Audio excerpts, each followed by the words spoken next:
When I was about 12 or 13, 14, something like that, my father asked if I wanted to go to the local airport, and the gentleman who owned the flight school came out and we started talking airplanes, and he mentioned, hey, if you want to come work in the field, in the summers I have a banner towing company. You could set up the banners, they fly them over the Jersey Shore, and in exchange for working, I'll give you flying lessons, and that's kind of how it all started.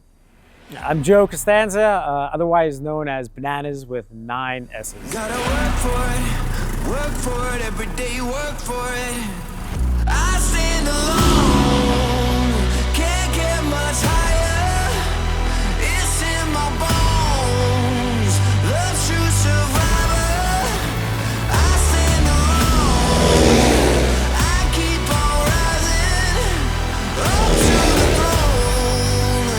I won't stop fighting, 'cause I stand alone.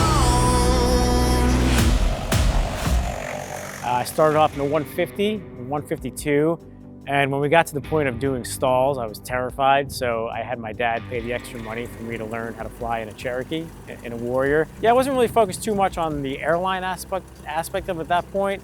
I was kind of just focused on getting my private pilot's license and flying my friends at the time. I started off at Embry-Riddle Aeronautical University in Daytona Beach, and then 9/11 happened, and I wasn't quite sure what the future looked like, and I also wasn't doing all that well in school, and it was really, really expensive.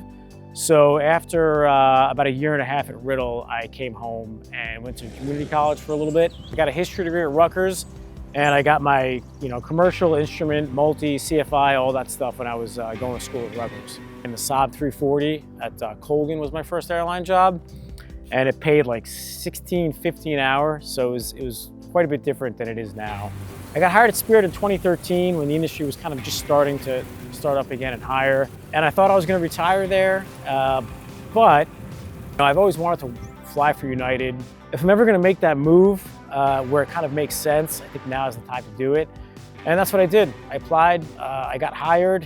It's a great career, it's a great job, but as far as fun goes, it's impossible to beat the fun and freedom that you get flying around in one of these airplanes. So that's why I'm consistent in my message of constantly posting this stuff, because I don't want people to forget about the opportunities that still exist with these old airplanes and how much fun they are.